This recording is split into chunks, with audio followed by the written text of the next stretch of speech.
سوال پوچھا گیا کہ اللہ رب العزت کی مراتب قرب، اور انہوں نے اپنی خیال کے مطابق مراتب قرب لکھے ہوئے ہیں کہ اصل قلب ہے، پھر اصل روح ہے، اور سر اور خفیہ ہے، اور حقیقت کعبہ ہے، اور حقیقت صلاۃ ہے، حقیقت قرآن ہے، حقیقت ابراہیمی، حقیقت موسوی، اور حقیقت محمدی، اور حقیقت احمدی۔ یعنی یہ ثابت کرنا چاہتے ہیں کہ یہ جو مراتب قرب الہی ہے، اگرچہ یہ جو انہوں نے لکھا ہے یہ بھی مراتب قرب میں سے مراتب ہیں، لیکن مراتب قرب اور ہے الہیہ کی، تو جس سالک نے مراقبات کر لی اور اس کو مل جاتے ہیں، اگر اس نے کچھ محسوس نہ کیا ہو، نہ ان کو کوئی مکاشفات ہو گئے ہوں، تو کیا پھر بھی ہم یہ سمجھ سکتے ہیں کہ ان کو یہ مراتب قرب ملے ہوئے ہیں؟ دوسرا سوال یہ کہ سالک کو پتہ چل سکتا ہے کہ میں نے یہ مقامات طے کر لیے یا نہیں؟ سب سے پہلی بات تو یہ کہ مجدد الفسانی رحمۃ اللہ تعالی نے فرمایا ہوا ہے کہ کچھ اولیاء اللہ ایسے ہوتے ہیں کہ جس کو اپنی ولایت کا بھی پتہ نہیں ہوتا کہ میں ولی ہوں یا نہیں ہوں، لیکن وہ اللہ رب العزت کے ولی ہوتے ہیں۔ کچھ لوگوں کو ان مراتب قرب کے حقائق تک لے کے جاتے ہیں، حقیقتاً اسے یہ مراتب دیے جاتے ہیں، اور کچھ لوگوں کو کسی کو صرف صورتاً یہ مراتب دیے جاتے ہیں۔ مثلاً صورتاً کیا؟ صورتاً سالک کو یہ کہا جاتا ہے کہ مکتوبات شریف نے مجدد رحمۃ اللہ تعالی نے، سیدنا شیخ عبد القادر جیلانی رحمۃ اللہ تعالی نے، حضرت معین الدین چشتی اجمیری رحمۃ اللہ تعالی نے، سیدنا شیخ شہاب الدین سہروردی، مجدد الفسانی، امام معصوم رحمۃ اللہ، خواجہ عبید اللہ حرار، بزرگوں نے لکھا ہوا ہے کہ جس کا لطیف قلب ذاکر ہوتا ہے تو اس کو یہ مرتبہ قرب مل جاتا ہے، اور جس کا لطیف روح ذاکر ہوتا ہے اس کو یہ مرتبہ مل جاتا ہے، حقیقت کعبہ سے یہ مقام مل جاتا ہے، حقیقت قرآن سے یہ ولایت صغریٰ کیسے مل جاتا ہے، ولایت کبریٰ کیسے مل جاتا ہے۔ ایک ہے ان کو صورتاً پڑھنا اور تصوراً اور خیالاً اس کو اس مقام اور مرتبے پر فائز ہونا، اور ایک ہوتا ہے حقیقتاً۔ تو اگر بندے کو اللہ رب العزت حقیقتاً یہ مراتب قرب عنایت فرمائے تو اس پر ان کو متنبہ کیا جا سکتا ہے، یعنی بتایا جا سکتا ہے،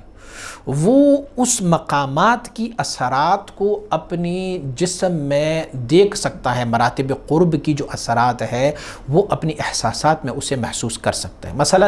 میں ایک مرتبہ قرب آپ کو بتاؤں، اللہ رب العزت نے ہمارے جسم میں قلب رکھا ہوا ہے، اور قلب کی ذاکر ہونے کی علامات یہ ہے کہ یہ غفلت کو دور کر دیتا ہے، اور اللہ رب العزت کی مراتب قرب میں جو 70,000 پردے ہیں نورانی اور ظلمانی، یہ لطیف قلب ذاکر ہونے کی وجہ سے اللہ کریم کی اس مراتب قرب، ذات کے قرب کے جو پردے ہیں اس میں سے 10,000 حجابات دور ہو جاتے ہیں،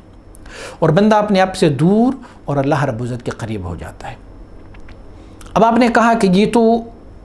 ٹھیک ہے، میں سمجھتا ہوں اور اس کو میں قبول کر لیتا ہوں، لیکن اس کی کچھ اثرات بھی ہوں گے۔ ہاں جی، اس کی بھی اثرات ہیں۔ مثلا قلب کی ذاکر ہونے کی علامت یہ ہے کہ ما سوی اللہ آپ کی دل سے نکلیں گے، پھر غفلت آپ سے دور ہوگا، اور آپ کا دل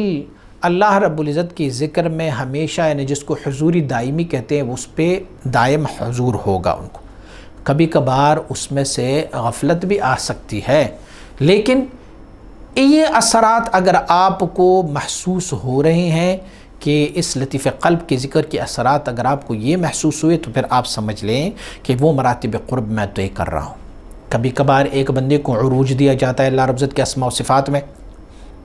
اچھا اب اسماء و صفات میں ان کو سیر کرایا جاتا ہے۔ یاد رکھیے کہ اسماء و صفات میں بھی سیر جو ہے وہ ایک ذریعہ ہے قرب الہی کے لیے۔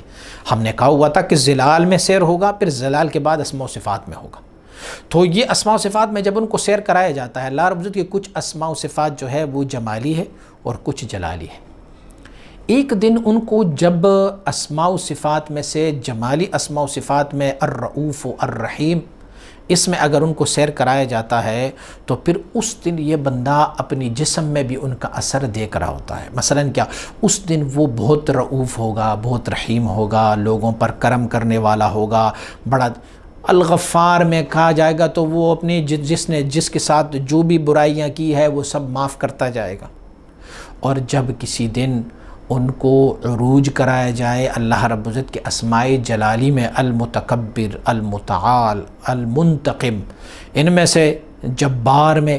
تو جب اس میں کرے گا ان کو عروج دیا جائے گا، اس میں سیر کرایا جاتا ہے ان کو، تو پھر ان کی اثرات بھی ان کے جسم پر آ جاتے ہیں۔ مثلاً کیسے؟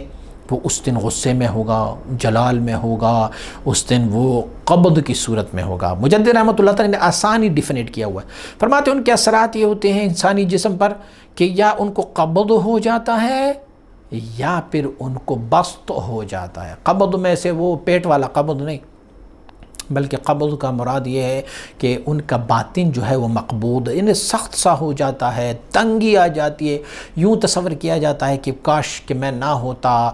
کیونکہ اللہ رب العزت کی وہ صفات جو جلالی ہے ان کا تجلی ان پر اس وقت زیادہ ہو رہا ہوتا ہے اور ان کا سیر انہی اسماء و صفات میں ہوتا ہے۔ علی ھذا القیاس ان کی جو مراتب ہے اس کو جب کراس کرائے جاتے ہیں تو، لیکن مجدد رحمۃ اللہ تعالیٰ نے بڑا آسان طریقہ فرمایا۔ آپ کی سوال کے جواب میں ہی نہیں، مجدد رحمۃ اللہ تعالیٰ نے فرمایا۔ آپ فرماتے ہیں بسا اوقات لوگوں کے ذہنوں میں یہ سوال آتا ہے کہ بھئی ہمیں جو سیر کرایا گیا ہمیں تو وہ محسوس ہی نہیں ہوا۔ تو آپ مبارک نے فرمایا اس کی مثال ایسی ہے کہ جیسے ایک بندے کو آگرہ سے دلی کا سفر کرایا جاتا ہے، سواری بڑی کمفرٹیبل ہو، بہت آرام دہ سواری ہو، اور اسے آگرہ سے اس سواری میں بٹھایا جائے، سواری چلتے ہوئے ساتھ آرام سے وہ سونے لگتا ہے، اور جب سوتا ہے اور جب آنکھ کھل جاتی ہے تو وہ پھر دلی پہنچا ہوتا ہے۔ اب دلی میں جن لوگوں نے قافلے کا استقبال کیا ہے ان کو یہ پتہ ہے کہ یہ آگرہ سے چلی ہے، تو آگرہ سے دلی تک کے درمیان میں جتنی بھی شہر آتے ہیں وہ سارے لوگ جو دلی میں کڑے ہیں استقبال کے لیے وہ سمجھ رہے ہیں کہ یہ قافلہ وہیں سے گزرا ہے، اور حقیقت میں بھی یہ قافلہ وہیں سے گزرا ہوگا۔ لیکن جو قافلے میں سویا ہوا بندہ ہے اس کے تو پتہ ہی نہیں ہے کہ میں نے یہ شہر دیکھی ہی نہیں ہے، لیکن ان کو سیر کرائی۔ دیکھیں میں آپ کو کراچی سے لاہور کا سفر بتاؤں۔ ایک بندہ آج کل کی جدید بزنس ٹرین میں بیٹھ جائے، اور آج کل تو کہتے ہیں بسیں بھی بڑی کمفرٹیبل آئی ہوئی ہیں وہاں سے، سلیپر بسیں ہیں، تو ایک بندہ کراچی میں ٹرین میں بیٹھ جائے، بڑا کمفرٹیبل ٹرین ہو، اور اس کے بعد چلے ٹرین بھی تھوڑا کمفرٹیبل نہیں ہے، بیر آ جائیں وہ جہاز میں بیٹھ جائیں، کراچی سے جہاز میں بیٹھ جائیں، تو آپ کو پتہ ہے جہاز کی ڈائریکشن جو ہے نا وہ کراچی کی بحریہ کے اوپر سے نواب شاہ، اور نواب شاہ اور سکر سے ہوتا ہوا وہ رحیم یار خان، اور رحیم یار خان سے وہ بہاولپور سے وہ پھر آتے ہیں جناب والا ملتان، ایک سائیڈ میں رہتا ہے، اور وہ جو ہے وہاں سے ہوتا ہوا پتوکی اور یہ ساہیوال اور ان ایریاز کو کراس کر کے وہ پھر آ کے اتر جاتا ہے لاہور اسٹیشن۔ لاہور میں مجھے لینے کے لیے میرے بندے آئے ہوئے ہیں، تو ان کو میں نے کہا کہ انہوں نے کہا آپ کراچی سے آ رہے ہیں؟ میں نے کہا کراچی سے۔ تو جب میں نے ان کو کہا کہ میں کراچی سے لاہور پہنچا ہوں تو ان کو یہ پتہ ہے کہ ان کا ڈائریکشن جو کراچی سے جہاز اڑا ہے کہاں سے کون سے شہروں کے اوپر سے ہوتا ہوا یہاں آیا ہے، لیکن میں نے فی الحقیقت میں نے ان شہروں کو دیکھا نہیں ہے، لیکن میں نے وہاں سے سیر بھی کروائی ہے پوری۔ تو مجدد رحمۃ اللہ تعالی فرماتے ہیں شیخ کامل مکمل ہونا، انجن آپ کا مضبوط ہو اور بڑا کمفرٹیبل ہو، تو ڈبے ان کے پیچھے پڑے ہوئے ہیں، آپ ایک ڈبے میں سوئے ہوئے ہیں، شیخ تجھے سیر کراتا رہتا ہے، تو تجھے بھلے ان شہروں کو آپ نے دیکھا بھی نہیں ہے پھر بھی تمہاری سیر کرائی گئی ہے وہاں پر۔ لیکن میں نے جیسے پہلے عرض کیا کہ احساسات اور محسوسات بھی انسانی جسم میں اکثر و بیشتر ہوتے رہتے ہیں۔